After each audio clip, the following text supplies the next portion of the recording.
AA Beyond Belief is a podcast by, for, and about people who have found a secular path to sobriety in Alcoholics Anonymous.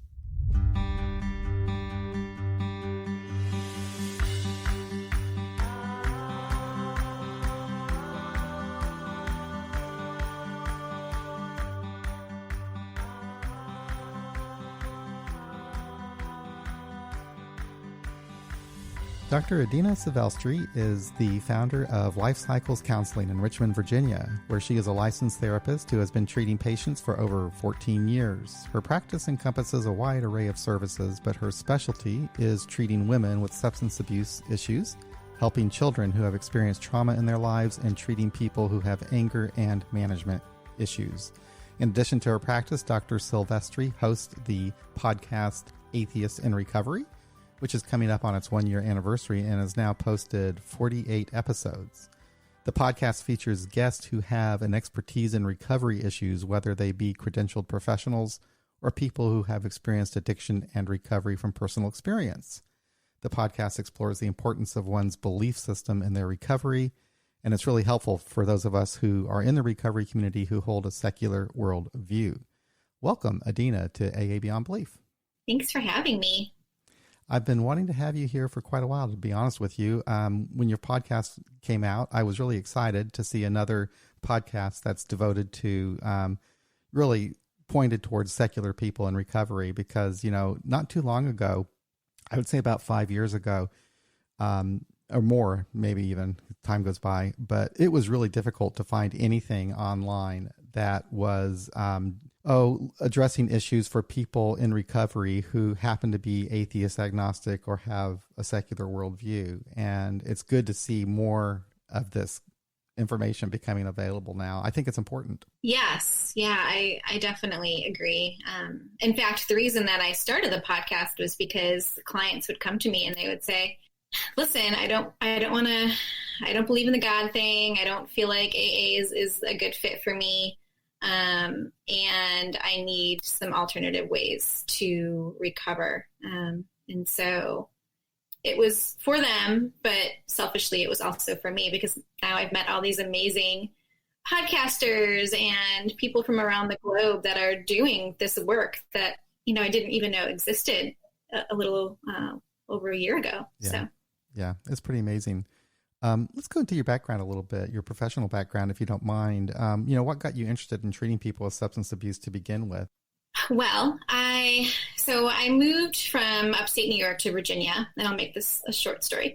And I moved here for a job in a locked inpatient psychiatric unit, and I would treat the individuals on the unit. I would do their hearings as well to commit them to the unit. And what I saw over and over again were like these young, vibrant children, 13, 14, 15 years old. They'd come in and we would treat them, I'm doing air quotes, for as long as their insurance would allow, which would be 5 days. And then we would send them out into the world.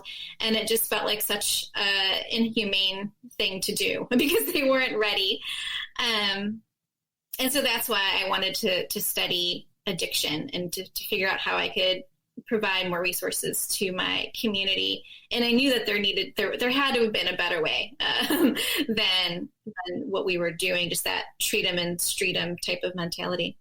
Yeah. That's really important. It does seem to be actually in mental health altogether. I have a brother who has mental health issues, serious ones. He's schizoaffective, and that type of illness really requires a lot of follow up, and for those people to really have any chance of recovery, because his recovery depends completely on his willingness to take the medication that prevents him from having psychotic episodes. And without regular follow-up, he's not going to take that medication. And unfortunately, what happens in our society, the way that our mental health system is built, I guess, is like you say, you treat them and you let them go. And then when they're off their medication, it's almost impossible to get them back into treatment again. So it's really difficult. And I can see that also happening with substance abuse too. Well, I know it does, especially on the people that are struggling right now financially anyway, to get treatment and then just to be, put out there. We're on their own. So, yeah. Yeah. So you're also interested in dealing with, or helping women in particular. And, that's interesting. Of course, women have their own set of issues. And I have a lot of women friends in recovery, and a lot of them will have groups that are specifically for women. And some of them even tell me that they speak differently in their women's groups than they do in men's group. And I wonder if you might be able to talk a little bit about the specific issues that are facing women in recovery today. Yeah. So when I did my dissertation research, umpteenth years ago, one of the findings that kept coming up, or one of the themes that kept coming up, was that women would only start the recovery process at the willingness of their partners, I guess. So the women would push their partners to receive treatment, but then they would be held back by their partners. Well, if you get better, then that means that I need to look at myself. You're going to leave me because you're going to be elevated. I'm still going to be down here. And so that was one of the challenges. And then, of course, like all the challenges that come with being a woman in today's society, childcare, sometimes having to be this little breadwinner. And so how do you manage all those things? And then also put your recovery first, which is really difficult sometimes. And I also found it interesting that the other two areas that you like to work in is helping children with trauma, and also to help people manage their anger and emotions better. And both of those are really connected to addiction. I'm learning more now about the role that trauma plays in a person's likelihood to become an addict later on in life. And I was kind of curious, is that maybe why you became interested in helping children that are facing trauma in their lives, or was that just completely a separate consideration? Yeah, that's a great question. I don't think that consciously I made that decision because I started my career in child and family center practices, and I just feel like it's so much, I see quicker results with children than I do with adults. And that makes sense, right? Because there's a lot more baggage to go through. But even with hypnotherapy, I find that like children just take to it so much better than the adults do. So to answer your question, no, it wasn't a deliberate thing, but I enjoy working with children a lot. Yeah. Yeah. And it does, and maybe it will help them later on in life. I mean, then when I look back at my early years growing up, I talk about trauma a lot with a friend of mine. She's very interested in it, and the role that it plays in a person's addiction, or like becoming an addict later on in life. And, trauma can take a lot of different forms. And I look at my life, my growing up years, and it wasn't all black and white. And it wasn't like, it wasn't horrible, and it wasn't, it was a mixed bag. I think I would characterize my growing up as just being kind of unstable, in that I didn't know what to expect from my household. It was just some craziness in there. And I never really think of that as being traumatic, but you were kind of always on edge. And I know I still recall my first drink. I was probably like 8 years old, and it soothed me. And it was medicine for me. And I never thought about that as what I had been living through as being traumatic at all. But I can now look back and see that, yeah, that was when I started using alcohol to change the way that I felt. And after a while, I always say that. yeah, exactly. It works until it doesn't. I always say that. I don't think that any of us have left our childhood unscarred in some way, shape, or form. So, well, it's generational, and that's one of the benefits I've got from being in recovery is I did take a look at my past and the people that that raised me, and they brought to me their own personal trauma from when they were growing up, and what my parents went through in their lives was actually far more traumatic than anything that I experienced. But they had to deal with that while raising me, and I can see that to some extent they did pretty well, but it was still a challenge. So, um, looking at it though, I can say that, well, got this generation's a little bit better off, I guess, than the last one, as in, at least in my family. But yeah, it's interesting how that trauma can really be generational too. Yeah, and they say that family therapy, for individuals that do participate, for the families that do participate, it can affect up to 3 generations. Yeah, that That's really just makes sense.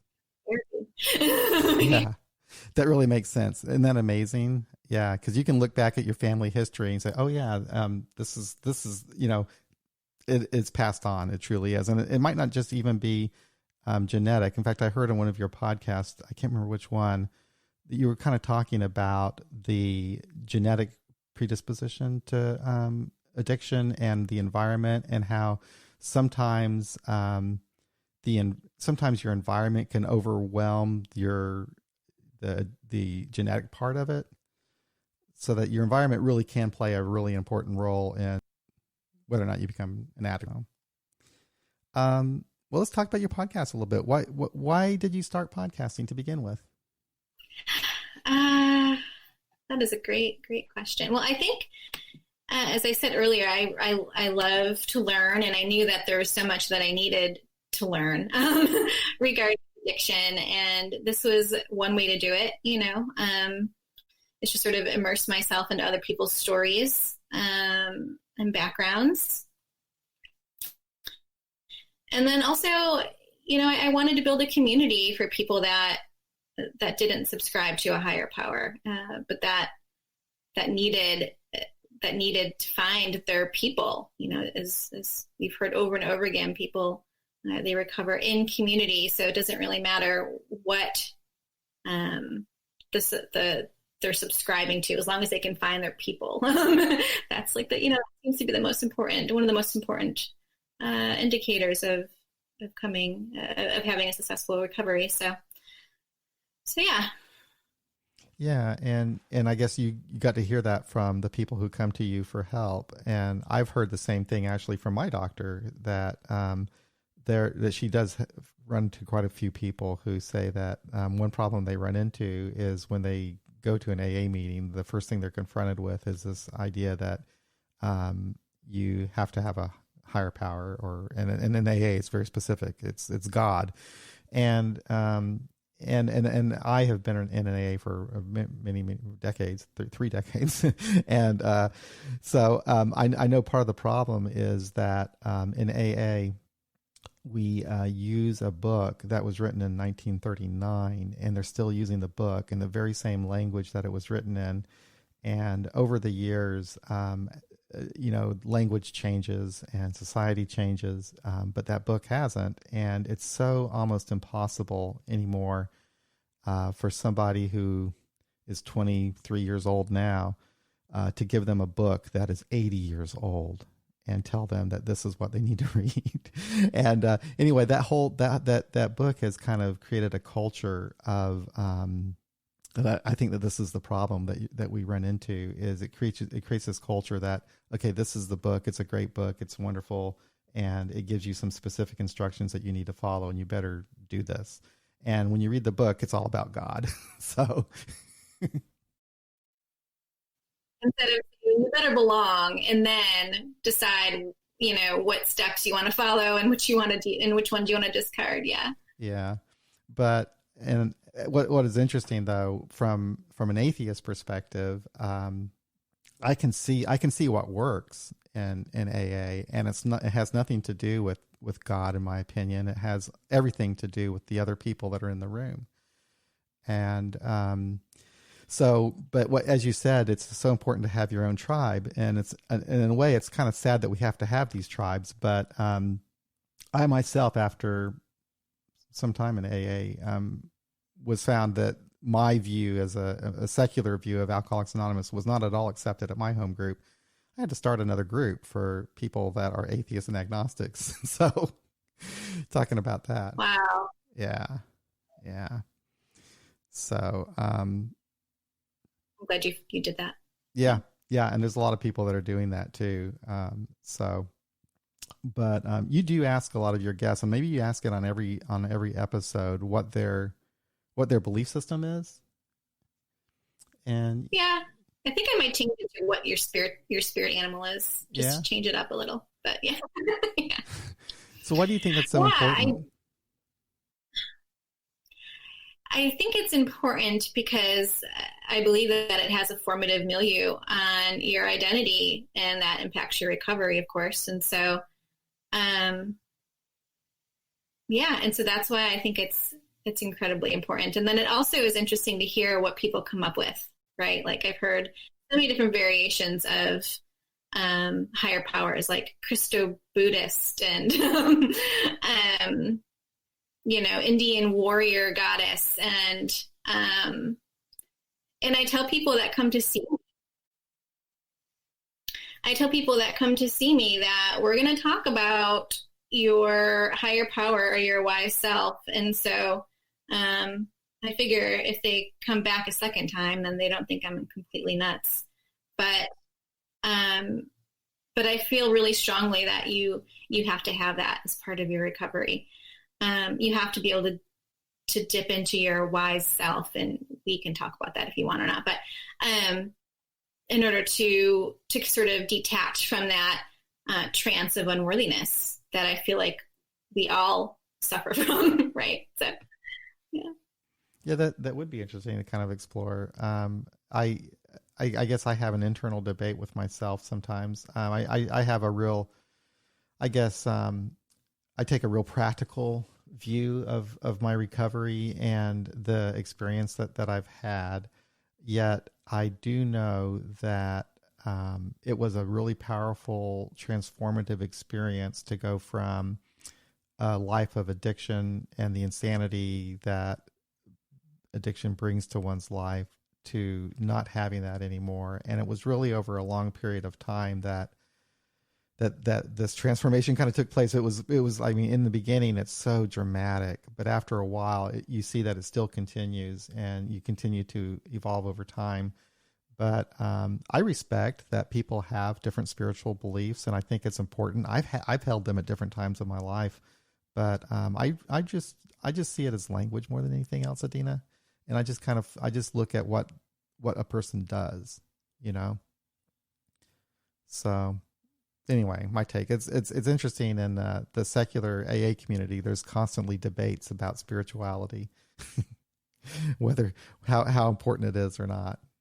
You know, some people think there's no use for it, and for some people it's really important. Yeah, yeah. I used to think that people will come to me. They used to tell me that they would come to me because I was non-woo-woo, and now I'm completely woo-woo. Oh, really? And so I've totally done a 180 from the beginning of my practice to now. But a lot of that was because of the hypnotherapy and just seeing, the rapid results from that versus talk therapy, and sort of like just helping people shed like their ego spacesuits. And, you're more than just your feelings. You're more than just your thoughts. You're more than, these defenses that you put up that you might not even know that are there, So trying to help people understand that and see that has been really crucial to my work. So do you actually yourself put people under hypnosis and do that? You do? Really? Wow.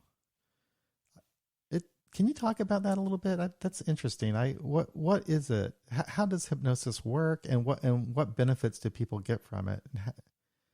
Yeah. So I don't make you quack like a duck. It's completely different from stage hypnosis. And basically I just put people under a light trance.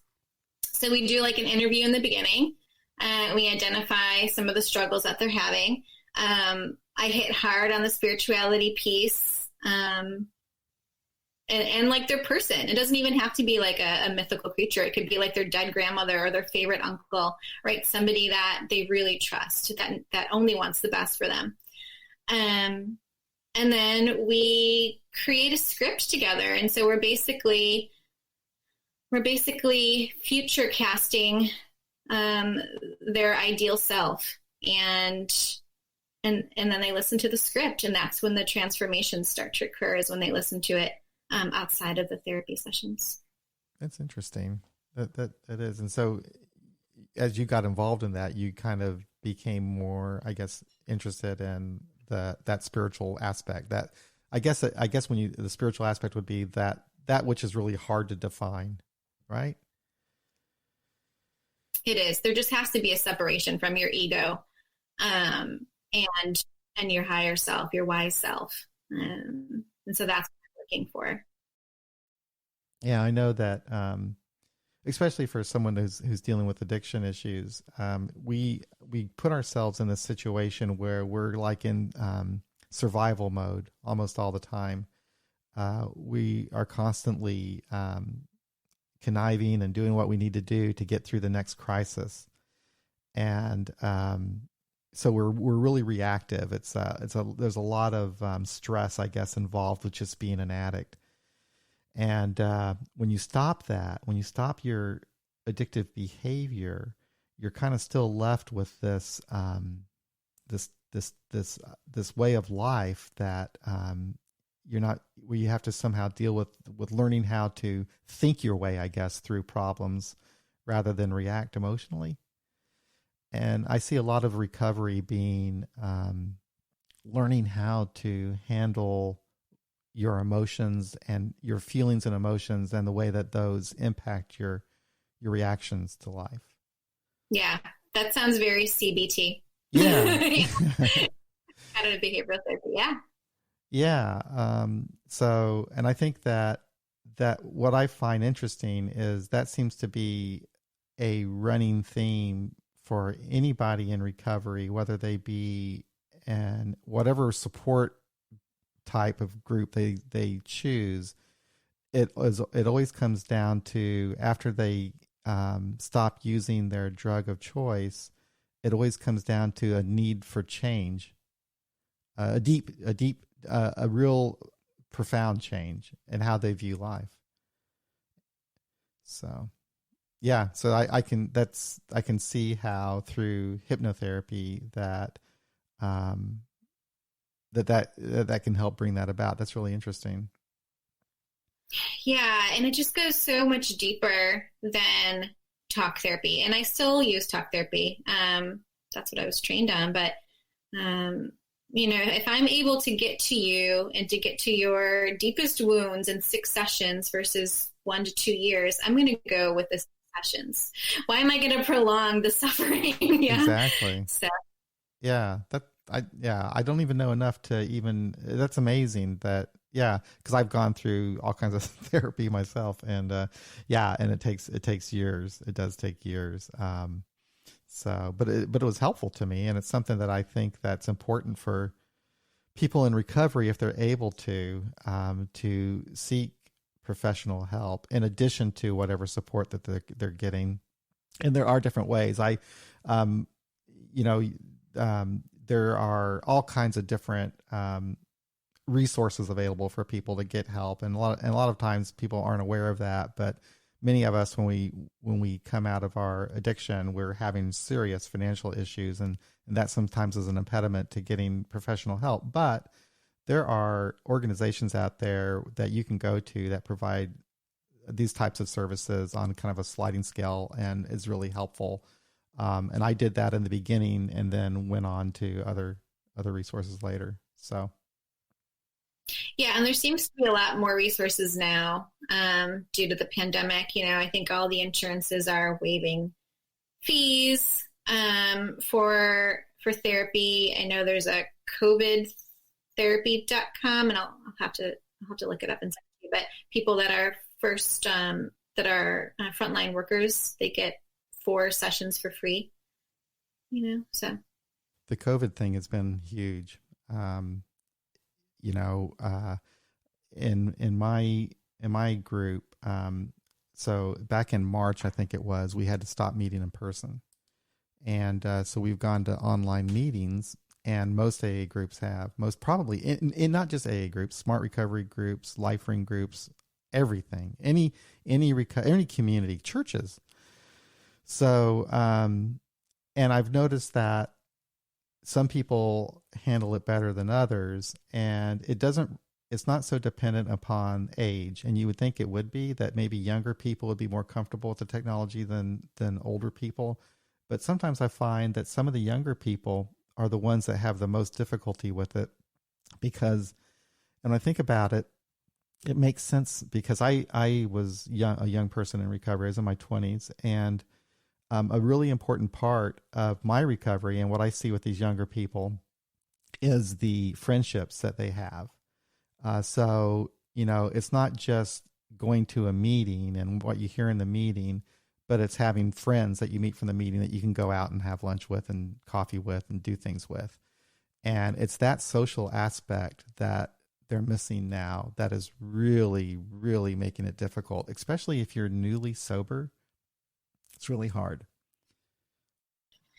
It is hard. It is hard. I've actually, and I'm sure other therapists are doing something similar but I'm actually starting to do outdoor therapy, because the people that I see, the newly recovered people that I see, are not going to the meetings online. They just have an ambivalence. They're unmotivated, and I get it. We're all sort of in between fight and flight right now. So I'm going to do outdoor therapy. So, yeah. And that's good. Something. Yeah, we have one of our groups, one of our secular groups is starting to do that now. They're meeting at a park, outdoors, and they're keeping social distancing and so forth. And that very well could help. But yeah, that's been my biggest concern. Is what I enjoy the most about my little group here in Kansas City is watching people get better who might not have been able to access a support group otherwise because of their hesitation, because of the religious aspects of AA and so forth. But to watch them get better and to have friends and to really, become happy in their life, and then to see these people having to stay indoors was just tough. But some of the older people like me actually seem to be doing better as long as we know how to use the technology. Because I guess for me, I'm married. I don't really have a lot to do. I don't have a social life. I had someone on the podcast last week, and she said that she knows that people in recovery are like the superstars of the pandemic, because they've done the inner work, right? Like they know how to take, 6 inches instead of like 6 feet. And, she said that she's more worried about the people that have it all figured out. Right. Oh, so I thought that was really just an interesting take on it. But I do look forward to the day when this is going to be passed, but I think it's going to be still quite some time in the future. But, yeah, but on the other hand, though, what's been interesting is to watch a lot of people come together just online. So what's happening is these recovery groups, whether it be SMART or AA or whatever, they all are going online on Zoom mostly. And so you're able to get to these meetings more easily. You can access them more easily, and you get to meet people from different areas of the world and different parts of the country. And what's interesting about that is you get a wider diversity of thought and experience than you would if you just went to your one little group in your hometown. And I think that ultimately, as this goes on, it could change the culture, of the recovery culture. Yeah. So just to continue doing the Zoom meetings along with the in-person meetings, I think that would be awesome. I think that will happen. There's in our group, they've talked about doing that. And most every other group, I've heard the same thing, especially for those people who want a secular experience, and it's not so easy to find that. Having the access to a secular type of a support group online is invaluable. So anyway, I was going to ask you a little bit about your podcast again. What have you learned from podcasting that, and have you noticed that it's maybe changed you in any sort of a way or affected you deeply? Yeah, that's a good question. I think that I'm learning something new every every day. I'm accessing individuals that I never would have had access to in my little office in Richmond, Virginia. But how has it changed me? I don't know. I think I would need to reflect on that more. I don't know that it had any significant changes that I'm aware of. But I think just opening you up to people that you might not have had an opportunity to speak with otherwise, I think that's huge. I think that's been the deal with me as well. It's an amazing experience to have that opportunity, not only to meet these people that you're having on your podcast, but you might also have some interaction with people who listen to the podcast and let you know how that has impacted them. Yeah, that's slowly starting to happen. I think the podcast is still pretty new. It's still under a year old, but I'm hoping with time that'll increase. Yeah. I think it will. I noticed that with our podcast too. We've been doing it now for 5 years, we're coming up on 5 years, which is hard to believe. But yeah, I'm getting more and more people will write and tell me what the podcast means to them, and it just blows me away. I just can't imagine that something that I do that I enjoy doing is actually helpful to people. So yeah, and it's so rewarding too. It's such a lonely job. Like, we don't really get feedback, right? Right. Unless you put it on YouTube, which you'll judge me crazy sometimes. I love YouTube, and we post all of our stuff on YouTube. But sometimes it really blows me away when someone dislikes something, and I'm like, how can you dislike that? It's just someone's experience. They're just sharing their heart with you, and you dislike it, give it a thumbs down. What's that all about? So yeah, it's kind of weird. They're in reactive mode. Yeah. You might need therapy. I'm kidding. No, you're probably right. But social media itself is kind of weird, and that's another aspect of the recovery community. There's a lot going on in social media, and that's a completely different experience than the Zoom meetings or in-person meetings. I wonder if you've had any experience with social media, and how's it? Do you use social media very often in your practice, or? Yeah, I do. I have a love-hate relationship with social, but yeah, I find that the individuals that kind of want to rant and talk about their way as being the right way, I don't think that that's helpful. Because then you're not really open up to new experiences. You're sort of just, keeping that guard up, and you're not having any compassionate yeses. They're all compassionate no's, and maybe they're not even that compassionate with the no's, but yeah. Yeah, it's like one of the problems that I see in the recovery community is that and it's just kind of society as a whole, but we're kind of in our silos. There was an episode that you did with Tom Horvath from Smart Recovery, and he mentioned something that was very true that I wish that more people would understand. But he said that, hey, there's a lot of people in AA that go to Smart. And that I love to hear that, because I think that's what I would like to see happen more often in our recovery culture, is to see more of a mix and match, that people don't have to belong to a certain group. Like, it's just because you go to an AA meeting doesn't mean that you can only go to AA meetings. You can also go to Life Ring. You can also go to Smart. Yeah. Why are we just so loyal to one way of thinking, right? We're really cutting ourselves off from new experiences and new connections. And social media is good for that. It's good for that kind of divisiveness, but you don't ever see that. You don't hear that too much in a face-to-face type meeting or whatever. But so a lot of what we have to do now is totally online, and which is kind of weird now. That almost every human interaction that we have is through a screen anymore, and it can get old after a while, for sure.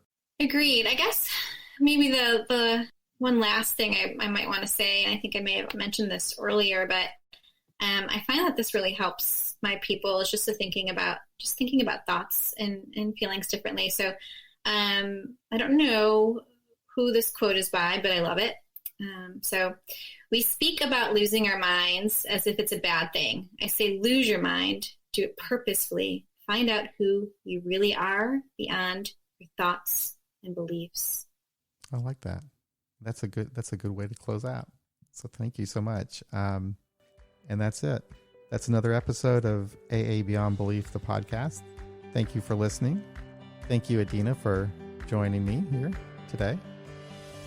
And for those of you who would like to support our website and podcast, you can do so in a couple of different ways. You can go to Patreon and become a patron. Just give us $1 a month is even helpful. You can also donate through PayPal at paypal.me/AA Beyond Belief, or just go to our website and click on the donate button. But if you can't, that's okay too. We just love doing this, and we'll keep doing it no matter what. So anyway, you all take care. Be well. We'll be back again real soon with another episode.